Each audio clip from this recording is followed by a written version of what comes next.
This podcast is sponsored by A. Miller George Funeral Home, where each life is celebrated, and their sister company, Cremation London and Middlesex, both family-owned and operated. By Hyde Park Care Pharmacy. Experience the difference an independent pharmacy can make for you and your loved ones. Hyde Park Care Pharmacy offers personalized care, short wait time, very competitive pricing, easy transfer of your prescription, and much more. And by Molly Maid.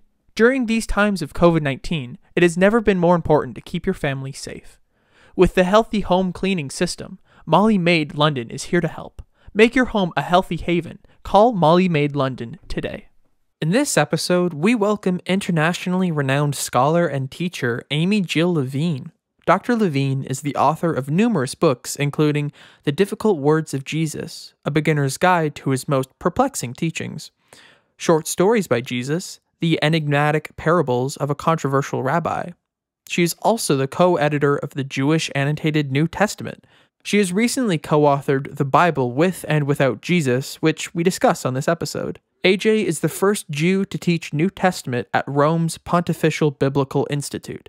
In 2021, she was elected to the American Academy of Arts and Sciences. AJ describes herself as an unorthodox member of an Orthodox synagogue and a Yankee Jewish feminist who, until 2021, taught New Testament in a Christian divinity school in the Buckle of the Bible Belt.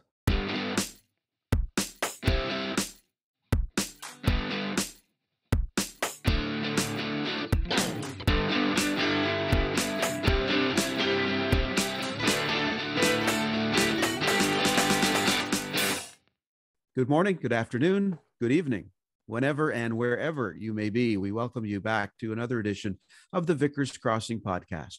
The Vicar's Crossing is a virtual space where faith intersects with the public square.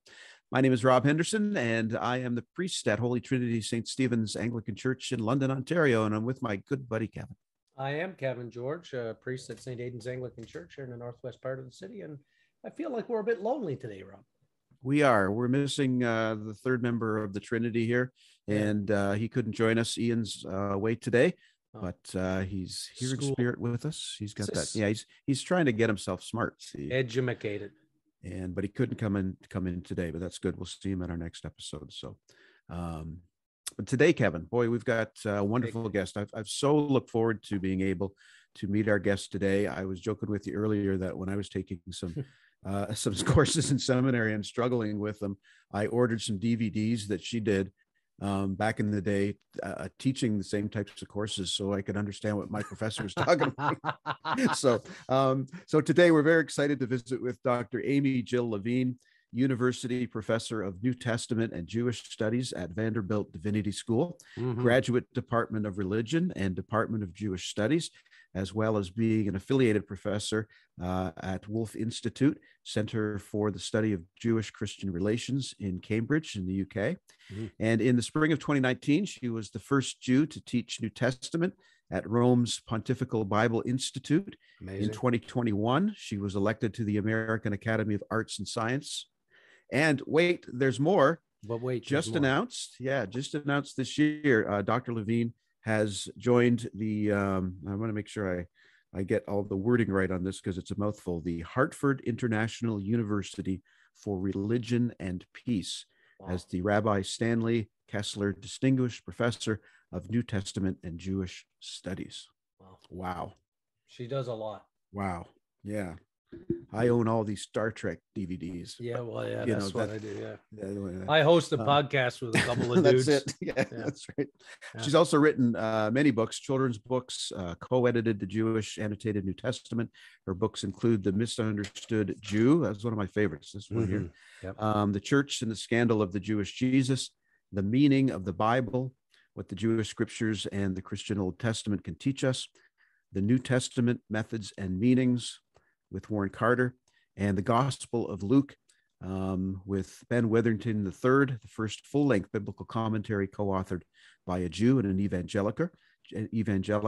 And her most recent book is The Bible with and Without Jesus. It's over Kevin's shoulder for those of you that are on YouTube watching, and in his hand, co-authored with Dr. Mark Brettler. And we're going to be discussing that book as well today, which is a wonderful opportunity for ecumenical learning, and we'll get more into that coming up. So before I do the land acknowledgement, I just wonder myself if Ben Witherington II wrote anything. That's just a question I have. I wonder. Yeah. When I see a Ben Witherington III, it makes me question about Ben Witherington II. But anyway, we'll ask the fourth. I digress. We'll ask the fourth. Okay, so we do want to acknowledge that the land upon which this podcast is recorded is the traditional lands of the Anishinaabe, Haudenosaunee, Lenapehoak, and Adirondack peoples, on lands connected with the London Township and Sombre Treaties of 1796 and the Dish with One Spoon Covenant Wampum. These lands continue to be home to diverse Indigenous peoples, First Nation, Métis, and Inuit, whom we can recognize as contemporary stewards of this land and vital contributors of our society, and people with whom we wish to do work and move towards reconciliation and a new future together. Mm-hmm. And we also want to take a moment to thank our sponsors here on the Vicar's Crossing. First, to A. Miller George Funeral Home, where each life is celebrated, and their sister company, Cremation London, Middlesex, both family owned and operated. Our thanks and a big hello today to Dave Mullen and the entire staff at A. Miller George Funeral Home. That's fantastic. Well, we should probably thank Carol Basada of Hyde Park Care Pharmacy. Hyde Park Care Pharmacy, locally owned, locally operated, locally loved. Get your prescriptions there today. And last but certainly not least, to Molly Maid. Make your home a healthy haven. Call Molly Maid London today. Our thanks to Tricia Lister for her support of our podcast and all she does. And make sure you get a hold of Molly Maid soon. Yes. So we're going to have Dr. Levine coming up in just a minute. But before we do that, Kevin, if you're ready for our latest segment on the Vicar's Crossing, a little something we like to call, Kevin, who did we book this week? Who in the world did we book this week? Well, I'm glad you asked, Rob. Drum roll, please, Ian. Please. Ooh, that's good drums. Did you hear those drums? Mm-hmm. This week, we booked Robert Chow Romero. There he is if you're watching on TV. And Robert Chow Romero coming up in December as a special episode to celebrate the feast of Our Lady of Guadalupe. We're going to release it on that feast day on December the 12th. But he has a great book called Brown Church. He's an Asian Latino and has been professor of Chicana Studies and Asian American Studies at UCLA since 2005. Amazing guy. We look forward to having him. That's who we booked this week. All right, top shelf. Dr. Levine is here, from what I understand. So we're going to bring her in, her friend, scholar AJ, and we are very honored that she is a new friend of the podcast. So here comes AJ. And we are so happy to be able to welcome into the Vicar's Crossing podcast today, Dr. Amy Jill Levine, who joins us. AJ, it is so good to see you, and we're so thrilled you're here. How are you doing? I'm doing fine. You guys make me happy. You want to talk about stuff I want to talk about, and it's much more fun to talk to you than it is to struggle through yet another book or lecture. That's perfect. All Thank right. you. Good. Yeah, well, we are excited to talk about this and some other things too, because of course it's right up our alley as priests in the Anglican Church here. We talk about this stuff a lot. So it's great to have you with us today to do all this. Thank you. What part of the world are you coming at us from? I think you're a time zone out, aren't you? I am on Central Time. I am in Nashville, Tennessee. Oh, Music City. Music City. Yeah. So you're down on Broadway with your guitar out, this is a thing you do? No, but actually my child, who's now in his 30s, made a lot of money busking in downtown Nashville because he can play fiddle. Oh, cool. All right. Yeah. See, I may have actually thrown money in this thing. I've only been there once, but who knows? So yeah. And as good as Canadians, we got to ask you too, have you been to a hockey game yet? Yes. Because Vanderbilt University has a suite, and every once in a while they have a particular contingent. So they invite us to stay in their suite and watch the hockey game. And I watched about 2 minutes of the hockey game, and then I realized the suite had a coffee maker, so I worked on an article. Perfect. But I do know how to go like this for Nashville Predators. I mean, I'm sort of there. We see him doing that. Yeah. It's surprisingly a very good hockey town, is what they tell us. Yeah. So I'm happy to believe you on that. When priests tell you something, you should pay attention. Well, yeah. Listen, let's start talking about how you, as a Jewish person, becomes very prominent and a very prolific scholar of New Testament. You grew up in a very Catholic neighborhood in Massachusetts, and from a young age learned an appreciation and an openness towards Christianity. I read somewhere, and if I read it on the internet, it must be true. So I read somewhere that you were quite taken as a little girl with the funeral of Pope John the 23rd when you were searching for cartoons. I wonder if you can share that actually very funny story with our listeners, but on a serious note, I suppose a little more about what brought you to the study of Jesus and the New Testament. Well, that is true. I guess sometimes you find something on the net and it's true. When I was a child, when I came home from school one day, my mother said, you have to watch this. And I said, what? Because when I came home from school, I would watch cartoons, and that's when you got the milk and cookies. Yep. And my mother said, it's the funeral of John the 23rd. He was good for the Jews. And anything that was good for the Jews, we paid attention to, right? Yeah. Non-dairy coffee creamer, is it good for the Jews? I mean, we worried about that. So I'm watching this thing, and I'm resentful because cartoons are not on. But so what do I learn? I learned that this fellow who had this very strange name with this very strange last name, like Mr. 23rd, lived in Italy, which meant spaghetti and pizza, all good. He wears white. I look great in white. Everybody loves him. People cheer him. He gets to stand up in a car. He's got a fabulous crown, right? And so what's not to like? The outfit alone. And he's good for the Jews.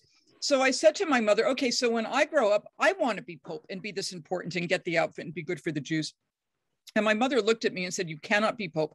And when I said with some indignation, why not? She responded, because you're not Italian. True story. True story. Wow. So I've actually met the Pope 3 times. That's a hard job. I don't want to be Pope anymore. Yeah. I want to be the person who looks at what the Pope says before he says it, to make sure that he does not unintentionally stray into comments that could be looked at as anti-Jewish. That's my dream job. And then, like, you did have some, obviously felt called into this life of studying further these words of Jesus, at least those attributed to Jesus, and all the talk about it. What pulled you in that direction beyond the Pope? And you did actually you now teach in Rome, yeah? Yeah, I have taught in Rome. I taught at the Pontifical Biblical Institute in the spring of 2019. And I'm actually flying to Rome a week from Sunday to give a talk at the Gregorian for the Cardinal Bea Center for Catholic Jewish Relations. So I've still kept up my Rome contacts. My Italian is not great, but I can find the bathroom and order dinner. So I'm Jewish, and Jesus is Jewish, and all the Marys are Jewish, and Peter and Paul are Jewish. So part of studying New Testament is recovering Jewish history. And it's not the history we got in the synagogue, because we went from the Maccabees, which, God bless you Episcopalians, is in your canon, but not in the Jewish canon. We went from the Hanukkah story, which is the Maccabees, like magic, over into the Mishnah, which is the beginning of the 3rd century of the Common Era. So if I want to recover Jewish history, the New Testament is part of it. And I also, as a child, got accused of killing God by a person who had been informed that from her Catholic priest. And this is before the end of Vatican II, from Nostra Aetate, one of the last documents of Vatican II, that says you can't hold Jews responsible for all times and places for the death of Jesus. But I came in before that. And I could not figure out how this tradition that had, as my mother taught me, it's the same God, the one who created heaven and earth. It's the same prayers, like the Psalms. It's the same books. I thought Christians had to work harder because their Bibles were bigger.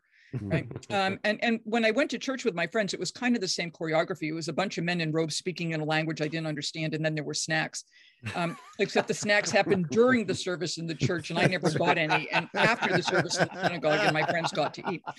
So I couldn't make sense of this charge of deicide. And I started asking questions then. I was 7. I just turned 65. So I've been doing this a long time. Right. And it continues to fascinate me, so that when I study the words of Jesus, a 1st century Jew, many of them ring very true to me because they're good Jewish teachings. Right. Right. I love it. I mean, it's just amazing. I did get to see the sermon you gave at National Cathedral in Washington in March this year, in part as an opportunity to support the Episcopal Diocese there, which is trying to address the anti-Semitic impact of lectionary readings, particularly as they relate to Holy Week.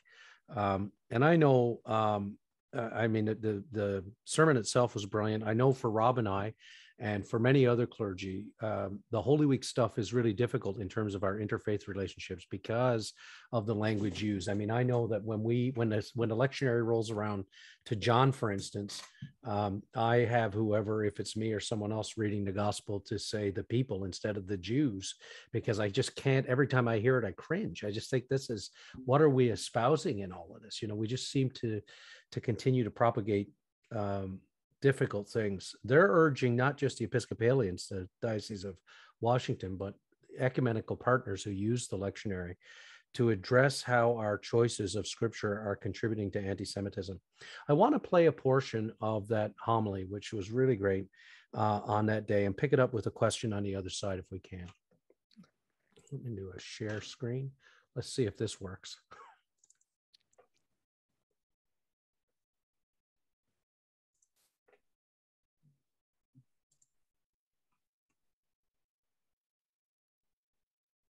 Light of later knowledge, it can take time to see the full effect of an action or a quote or a lectionary reading.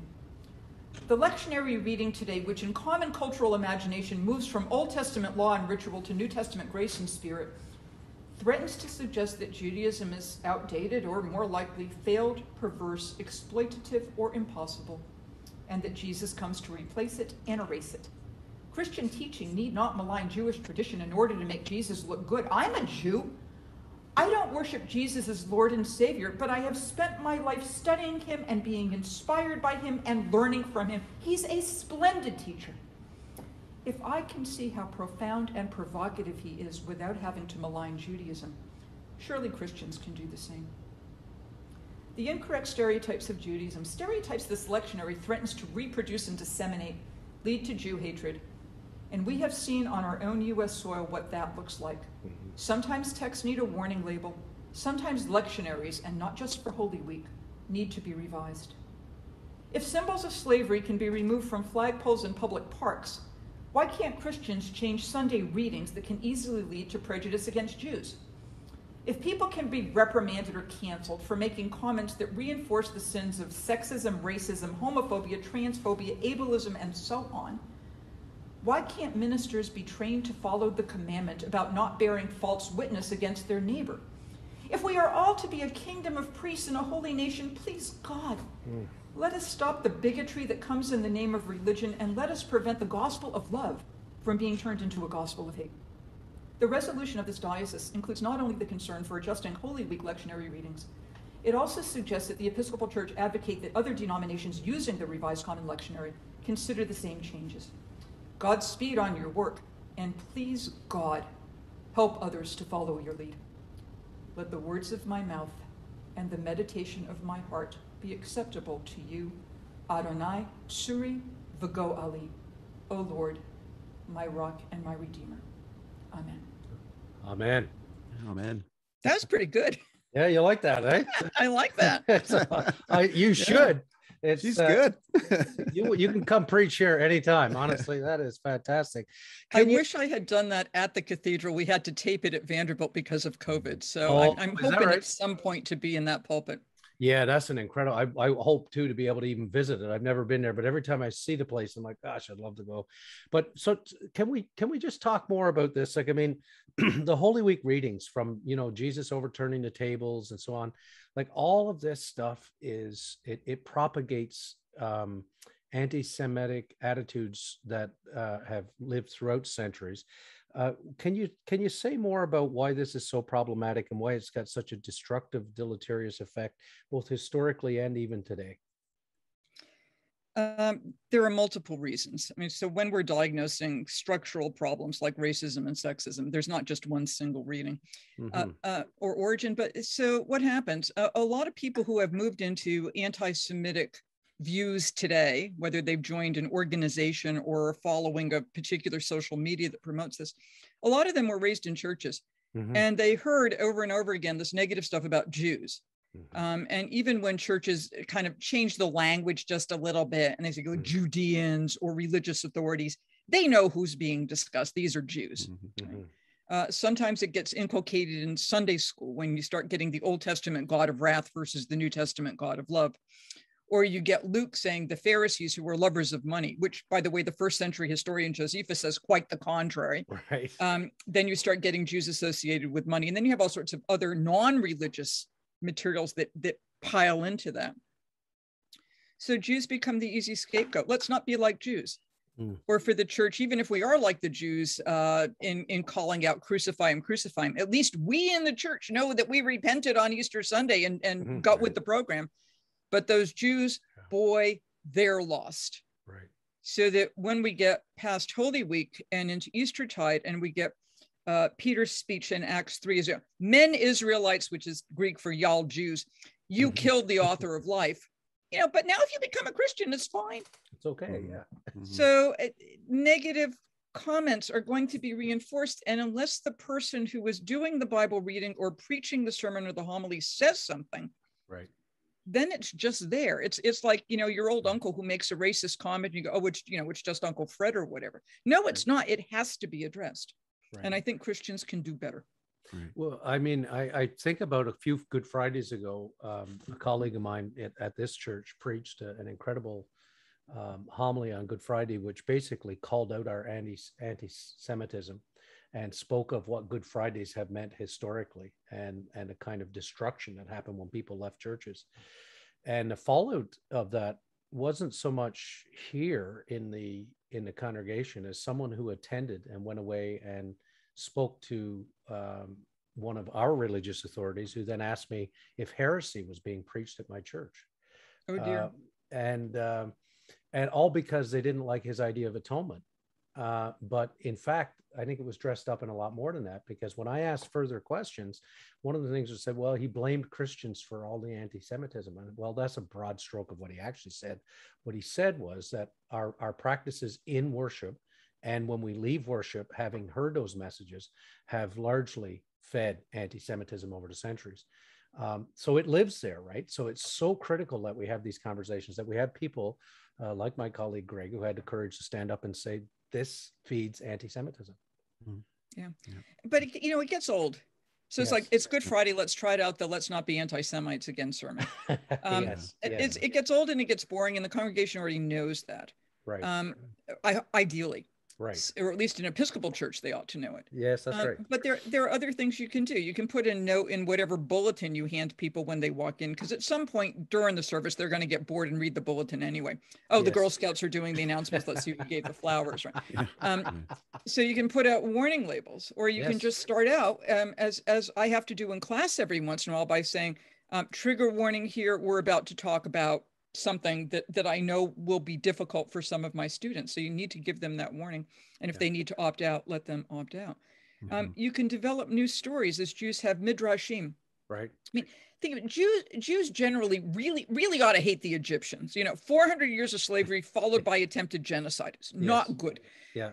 But we have stories that suggest that when Pharaoh's soldiers were drowning in the sea, the angels came to look for God to celebrate, because the Israelites were leaving slavery and entering freedom on the other side of the sea. And they can't find God. And when they finally find God, they find God in a corner, wrapped in a prayer shawl, weeping uncontrollably. And the angels say, in effect, what's wrong? And God says, my children are dying and you're singing praises. And he's talking about the Egyptian soldiers. Right.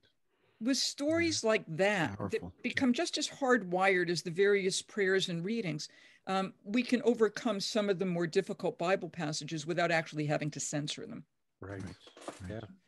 Well, we want to get into that more now, because we've got this wonderful book to talk about today, a book that you co-authored with Dr. Mark Brettler, and here it is here.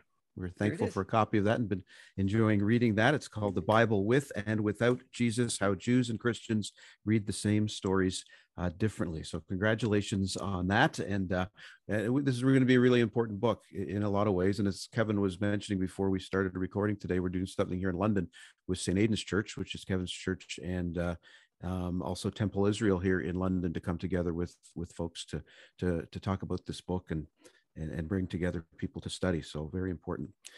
So we wanted to delve into the book a little bit with you today. And to begin with, let's discuss, perhaps start at the beginning, the why of this book. Why write this book? And why now do you think it's important for us to really have something like this? Right. Well, in 2011, Mark and I came together to edit something called the Jewish Annotated New Testament. This is for Oxford University Press. Mark had already edited something called the Jewish Study Bible, which looks at the Tanakh, right? Genesis through 2nd Chronicles.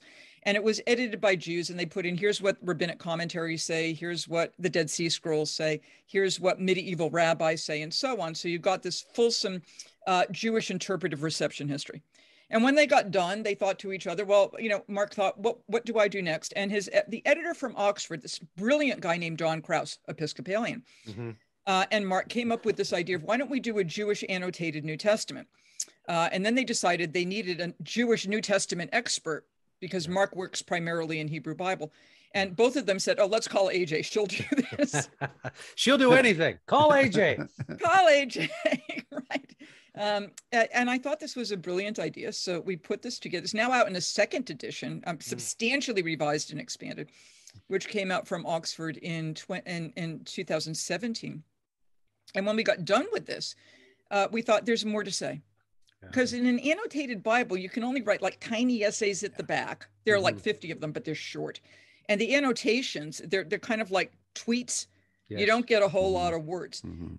But people kept asking us, can you do more on this? Can you do more on that? And also, both Mark and I would get comments from students saying, well, how can Jews achieve forgiveness if they don't have temple sacrifice anymore? Because you need blood for forgiveness. Right. How do you understand Adam and Eve? I mean, since it all went downhill from Adam and Eve, where's redemption if you don't have a Christ? Yeah. You're in a state of alienation from God. Or if you just put the pieces together and you looked at what Isaiah said and you looked at what the Psalm says, obviously, once you connect all the dots, you get to Jesus. So how is it that you do not find Jesus in the pages of, quote unquote, the Old Testament? And meanwhile, our Jewish students are talking to Christians saying, where do you see Jesus in Isaiah or Genesis? Because they're thinking it's like, where's Waldo? And if you just look closely enough, you'll find, Jesus of Nazareth running around in Isaiah 53. Yeah. So we thought, there's more we have to say here to show that Jews and Christians have different reception histories. And in biblical studies, it's not a zero-sum game. You can have mutually exclusive views, and you can both be right, because the way you get those views is through the lenses that you wear. If you wear Christian lenses, you can see Jesus on every page from Genesis up through Malachi, which is the Old Testament. And if you read Jewish lenses, you can see all sorts of stuff that's not there on the page, but it's there in reception history from Genesis up through 2nd Chronicles. Why fight with each other? Yes. And then at the end, try to figure out, well, now that we have all these different readings, what might happen if we read together and we don't read polemically, which a lot of reception history is. Yes. We don't read polemically, but we read in collaboration and in friendship. Yeah. And as you mentioned, it's so important to, respectfully agree to disagree at a minimum, and then, go from there. It's important. So picking up on the term Bible for a minute, if I could, as you point out in the book, there is no such thing as, we just say the Bible. This, of course, is because different communities have different Bibles. We even refer to Bibles that others use in different ways. For instance, is it the Old Testament? Is it the Hebrew Scriptures? Is it the Tanakh? Even Christians have a different understanding about which books are included in the canon. And some of us have the Apocrypha and some not. So can you say a little bit more about this? Help our listeners today appreciate the difficulty we have when we approach Scripture with the notion that there's, the Bible and then you're done. Right. Or for some of my students, it's the King James Version, because it says on the front cover, the authorized version. So it must be authorized. Right. And they say, well, who authorized it? The King of England? And did you not hear about the American Revolution? Certain things we might want to There's think a about. lot of water under the bridge since then, I dare say. Right. We here in the colonies, we're doing just fine. So I think we can talk about my Bible, or you can talk about your church's Bible, or I can talk about my synagogue's Bible. But what we wanted to do in this volume is to suggest that we have different Bibles with different canonical orders. So where the books show up is different, with different translations, sometimes with different chapters and verses, and with very different reception histories. So basically, instead of saying it's the Bible, why not? The analogy we use is baseball and football. And I know this may not work quite at the UK. So we've got to think like American football. Yes. Where in American football, you have a kickoff and it's negative yardage up to the 50-yard line. Yeah. And then you're heading toward positive yardage, and you got to get to the goal, and it's all linear. Right. And Judaism is like baseball. You go into exile and then you come home. Yes. Yes. So, and I'm not sure where cricket is. I think you just run back and forth and people get bored. I can't haven't understand figured that one cricket. out yet. Yeah. And there must be some religion that connects to it, but that's above my pay grade. So maybe if we thought about the Bible as different Bibles for different communities with different translations, different canonical orders, different reception histories, we'd stop trying to fight about which Bible is the Bible and therefore which reading is correct. Yeah. Right. But respect the different fields and the different teams and the different rules. And then we don't have to conquer each other or colonize each other. We can each be independent. And then we can look over and we might say, well, I don't particularly enjoy that game, but at least I can see the logic in it.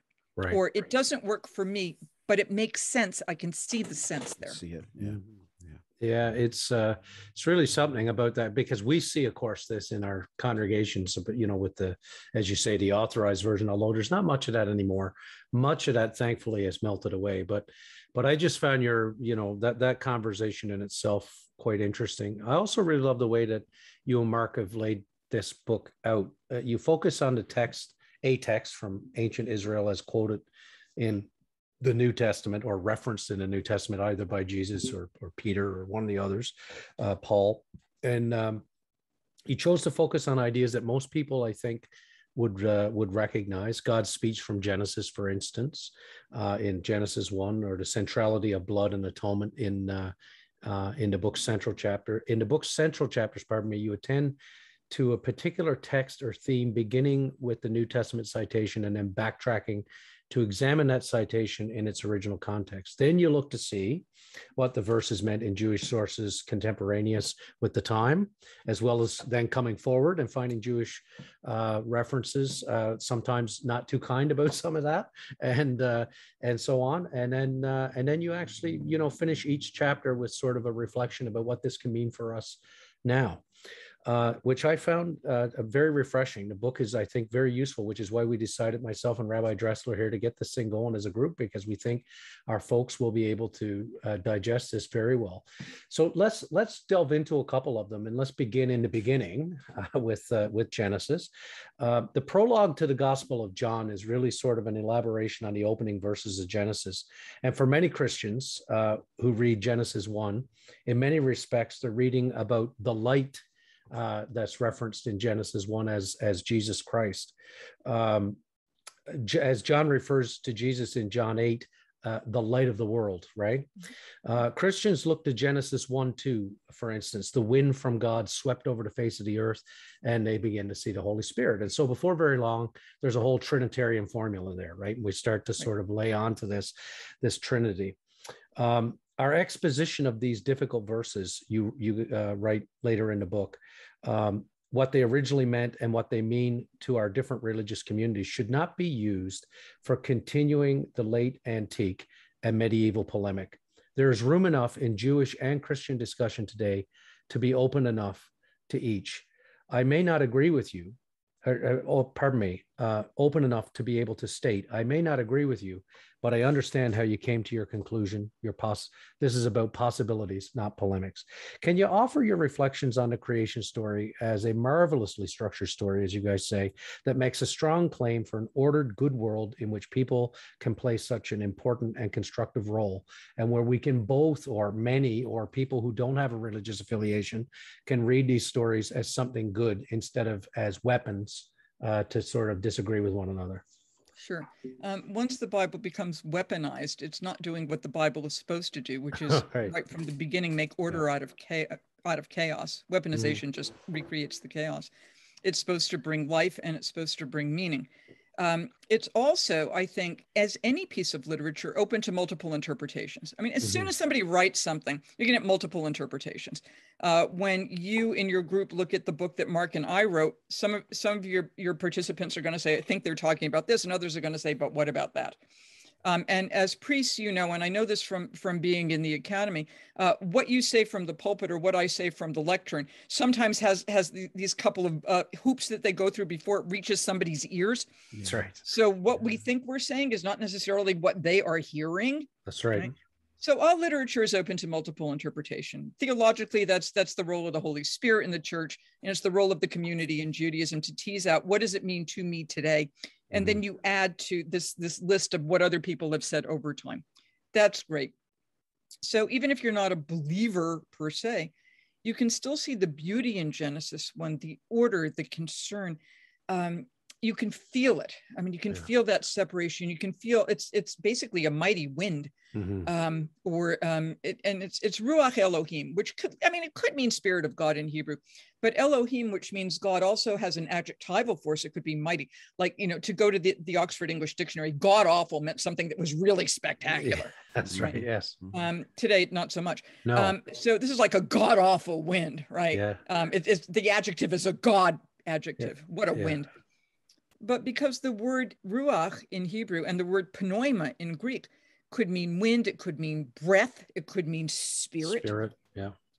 All these translations are legitimate. So all translators are traders, because once you settle on a particular translation, you're necessarily leaving others out from that original language. Right. So Genesis 1 imbues the world with the Spirit of God. It's there. It's right. It's there, helping to organize. It's connected with wisdom. And when you get to the Gospel of John, which is just beautifully written, when John talks about to Nicodemus, when Jesus says, you know, the Spirit blows where it will, John's basically saying that if you feel a draft, that could be the Holy Spirit. If a breeze hits your cheek, that could be the Holy Spirit. So the world becomes more shimmery and shiny and alive. Yeah. And you don't have to be a believer to feel that. You can just be impacted by the power of the words. Wow, it's wonderful. It's great stuff. Yeah, it I is. love it. I love it. It's fantastic stuff. So I wanted to get into one of the stories that, of course, everybody in our pews knows about, which is Adam and Eve.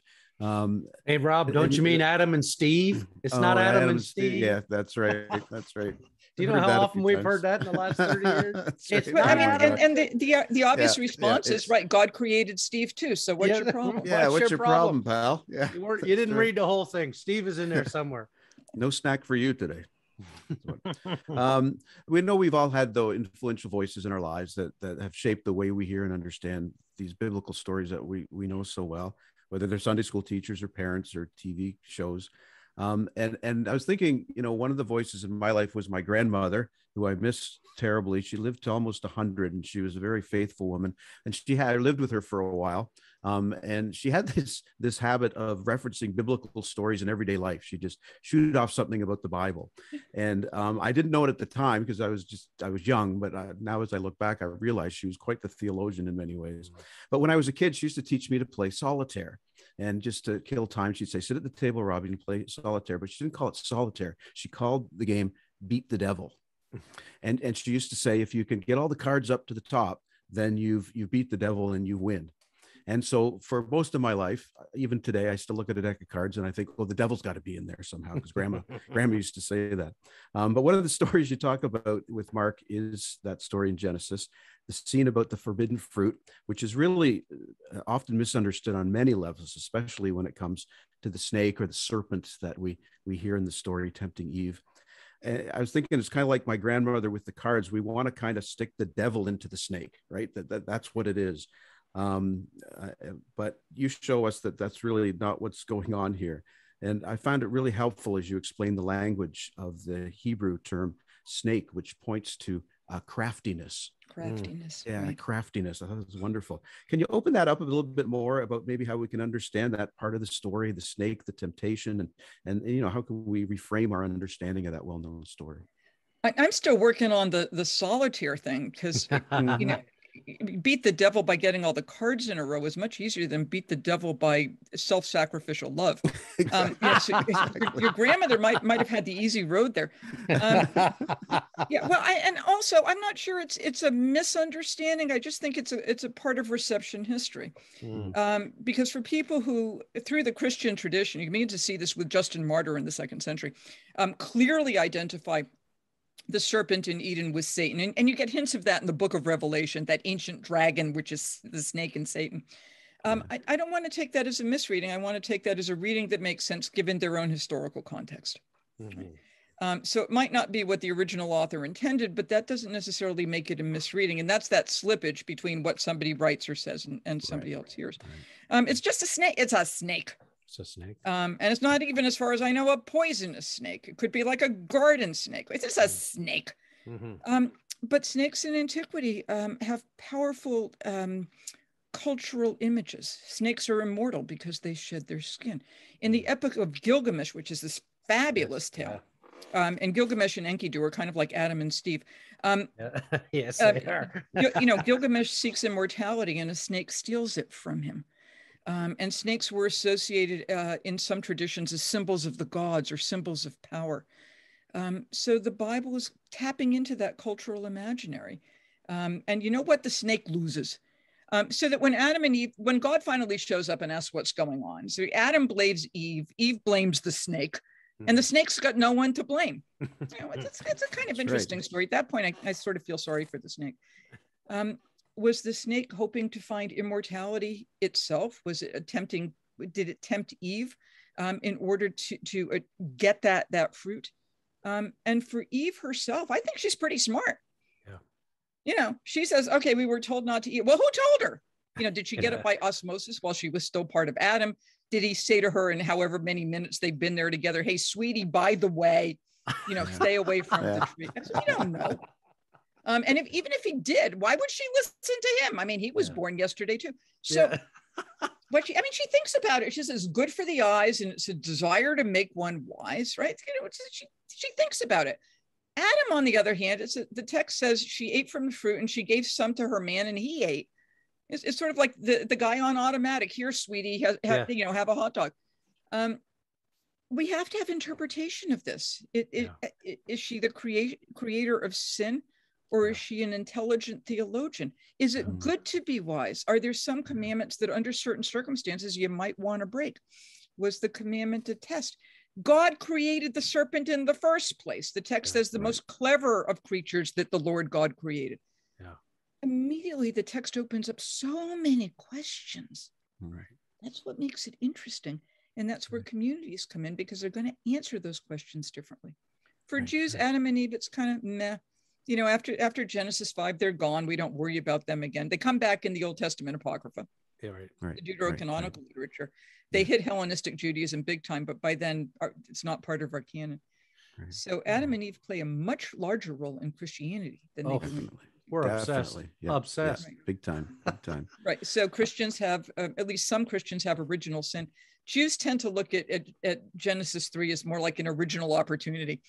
You get thrown out of Eden, but God goes with you. Now what? Exile what and happens next. Exile and return becomes so important, right? That's the theme, instead of sin and repentance, and so again, these understandings of how we differ and how we approach it, to me, are enriching instead of combative. And I just think we've so much to gain when we come to understand the multiple ways in which we can look at these texts. I mean, it's right. Joint Bible study is fabulous. It is. Yeah, it's wonderful. One of the chapters in the Bible, With or Without Jesus, is titled "Drink My Blood: Sacrifice and Atonement." And Kevin and I, of course, live most of our days in faith communities where this language about sacrifice and atonement is quite common. The creeds that we say often, and reminding us that for our sake Jesus was crucified, and our Eucharistic prayers that say on the night that he freely gave himself to death. And while it's important, of course, Christians focus on the sacrifice of Christ and the atoning nature of that sacrifice, it's also important to understand that this idea of sacrifice is not solely a Christian concept, but that has its roots in ancient Israel. And I just want to quote a little bit of that chapter where you write, "Sacrifice in its various forms was fundamental to ancient Near Eastern life. Sacrifices represented a return to God or gods of the gifts that people thought God or gods had given them. Sacrifice also reflected the confidence that God would reward the worshiper with additional animals or produce. Ancient Israel sacrificial systems, its gifts to God, developed over time and involved offerings of both animals and agricultural products." So how can it be helpful for those of us who follow in the way of Jesus today to to really have an understanding of these ancient understandings of sacrifice. The idea of giving back to God the gifts that God gave us, that should make sense to people. You do that when you take up your collection, right? And then probably the orchestra swells and the choir sings and it's processed down. That looks like the high point, by the way, of the service to strangers. It's like, oh, look at that. I know. Yeah. Money. So we get that. We get that. Jews don't do that on the Sabbath because we can't handle money, but we got other ways of fundraising. So we get that, like you contribute back to the religious institution and you give something of yourself. But the rest of it's very hard for contemporary society because we don't live in a sacrificial economy. Back then, blood was like detergent. Blood cleansed, and everybody knew that it cleansed. For ancient Israel, the cleansing was primarily of the altar and the worship space rather than the people. So blood had a detergent factor, and everybody in the first century knew that. Blood was potent. Blood is life. So that was one natural way that people in antiquity could understand the sacrifice of Jesus. But even in the New Testament, there are multiple explanations for it. In Mark and Matthew, he doesn't die as a sacrifice. He dies as a ransom for many. And you can see hints of that already in 4th Maccabees, in some of your canons. In John, he dies as the Paschal offering, the Passover offering. This is John the Baptist saying about Jesus, behold, the Lamb of God who takes away the sin of the world. Now, weirdly, the Paschal offering is not a guilt offering. It's a protection offering. So the angel of death doesn't get you. But John's taken that original meaning and transformed it. And that's what people in religion do, is as time goes by, you transform your ideas. In the Epistle to the Hebrews, Jesus is both perfect sacrifice and perfect priest offering the sacrifice. Extraordinary generosity. People had to make sense of the cross, and there are ways that make sense today, and there are other ways, like we have to appease the God of wrath, which was pretty big in the Middle Ages. It may not work today. Yeah, I actually, thinking about what you're saying there, as you're saying this idea of sacrifice in our modern culture, and I just wonder, like, with the politics that we see swirling around us and the rhetoric, your nation deeply divided right at the minute. Like there's a lot of, and I just wonder how much actually in terms of our current climate, a lack of these conversations about things like sacrifice and, how we might offer to one another things that might lift us all up is a part of that. Right. Or even recognize who is engaging in sacrifice today. Right. The people who are being killed for standing up for justice, for example. We have another chapter on the suffering servant, and we ended it by talking about who were the suffering servants today.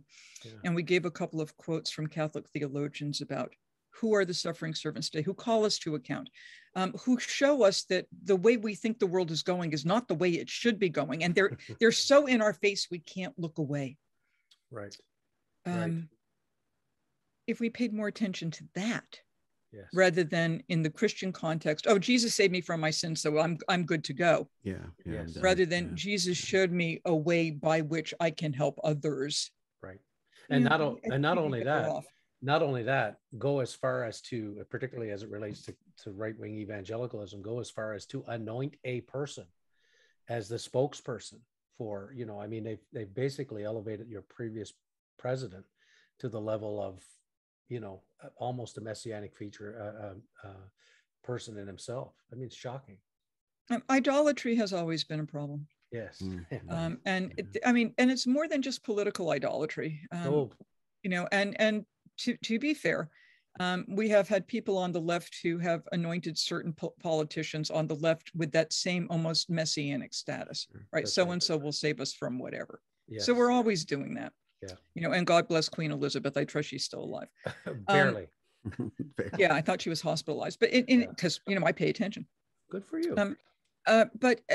So we have these problems of idols, and we worship with these false gods, and sometimes they're people, and sometimes they're social media, and sometimes it's fame or power or beauty or money. When we should be, as the biblical tradition says, you're all in the image and likeness of God, which means you can't demonize anybody else because that person too is in the image and likeness of God. And you're called to be, as Jesus puts it, peacemakers. or as Deuteronomy says, you're called to love God. And as Leviticus says, not only are you called to love God, you're also called to love the stranger. Stranger, yeah. Right. Yeah. Listen, there's so much in this. Well, first of all, to show people, because it's a decent book. It's not one of those, when you buy this, you're not getting just a few pages. You're getting a good book here. But yeah, but the print is big enough that you can manage. Oh, no, it's good, big print. Look. Okay, show you. Those watching, you can see. Those of you listening, it's like, I just held up the book. But the what do I do with my sheet of paper now? But in all of that, I got too excited. So for the last one, I guess, because there's so many of these we could do, because each chapter is just amazing. Let's talk about virgins, because everybody loves to talk about virgins. Interestingly, there's only one explicit reference to virgins in the New Testament, and but it's become a big deal, hasn't it? Like, I mean, it's a huge thing. We discussed earlier how the lectionary, particularly the lectionary for Holy Week, has an impact on Jewish-Christian relations, and we're about to come up on Advent, which is another interesting time in the lectionary, particularly as it relates to Hebrew scripture, because we see in the New Testament readings in the lectionary a lot of referencing back to Isaiah. The season, for those who are unaware of Advent, because, you know, in the commercial world, Christmas is the rage, but in the Anglican Episcopal world, we like to do our Advent before we get to Christmas, right? So we like to slow it all down, and it's about a time of preparation and preparedness and anticipation. It's very apocryphal, because it's not simply about getting ready for Christmas. It's about the anticipation of the second coming of Christ. In Advent, we hear plenty from John the Baptist, who quotes Isaiah. We read about dreams given to Joseph, son of Jacob, and dreams given to Mary, and we hear Mary's song, which is really incredibly similar to Hannah's song. In fact, in these two women, we hear stories who are given gifts of revelation, women who are willing servants of God. We have miraculous conceptions, but not necessarily virgin births. So we hear a lot about signs. And much of the New Testament reading through the Advent cycle quotes the Hebrew scripture with a heavy emphasis on Isaiah. One of the central parts of all that being Isaiah 7:14, which reads, "Therefore the Lord himself will give you a sign. Look, the young woman is with child and shall bear a son, and name him Emmanuel." Now, some translations have rendered that to be the virgin is with child. And that would certainly be a layering on. In fact, you point out in the book that the conservative Protestants burned copies of the 1952 RSV because it didn't say virgin, because it said the young woman. All of that, I found this chapter fascinating, because you point out that the different ways people interpret Isaiah 7 point to prophecy that is open to multiple, as you've talked about here already today, interpretations. You point out in the book that passages like Isaiah 7 offer us an opportunity to consider, and I love this expression, pregnant questions. Particularly in Advent, pregnant questions are great to consider. So I'll just quote this. Too often, you write, today, blind faith is emphasized, yet all readings of this text suggest that it's not only proper, but on occasion crucial to doubt, to ask God to provide signs about future events. Isaiah speaks of a sign given to Ahaz, a king who refused to believe the prophet's original message and refused to look for a sign. What are the signs given to people who refuse to believe the signs of the times? We should attend to what the sign of a pregnant woman might be today. Look, a woman is pregnant. What will happen before her child is old enough to eat solid food? Will there be food for him to eat or health care for her to thrive? Critically important questions. As we are just a few weeks from Advent, I wonder if you can say to those of us who follow in the way of Jesus, a few things about how we can approach this Advent time and the lectionary that we're about to enter into, and be reminded that these are texts that Jews and Christians read differently. And in fact, I think, as you point out in the book, Isaiah 7 is not a big deal in the Jewish world. And so, but for us to be mindful that these things have different import.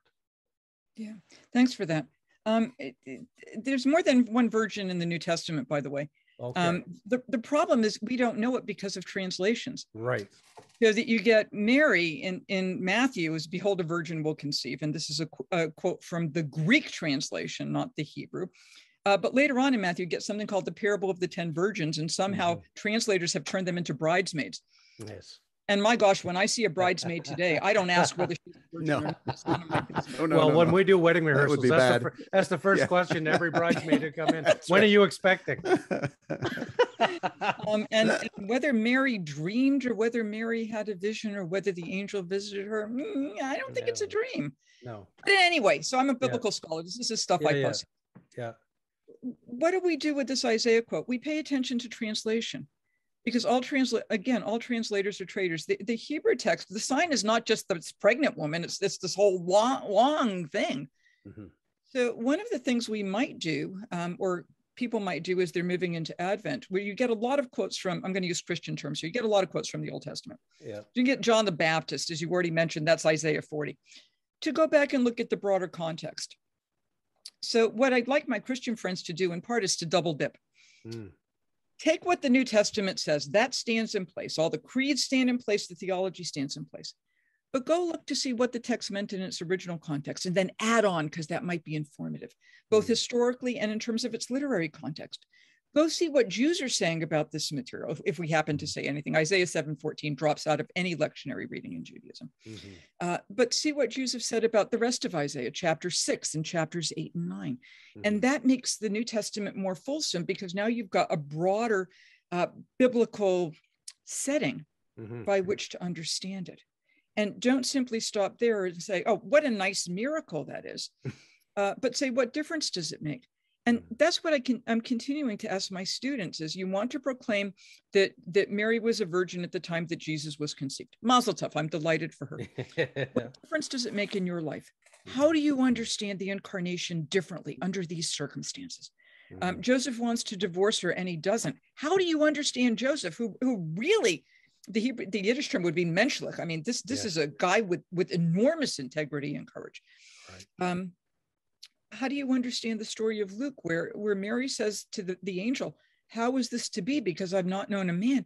And then Gabriel says to her, the Holy Spirit will overshadow you. And what does that say about any pregnancy? Because the Holy Spirit's there with every pregnancy. Right. Which means every pregnancy is overshadowed by the Holy Spirit. Therefore, every child to be born should be called holy, a child of God. Expand these things rather than just say, good on Jesus. I'm delighted for him. Yeah. Yeah.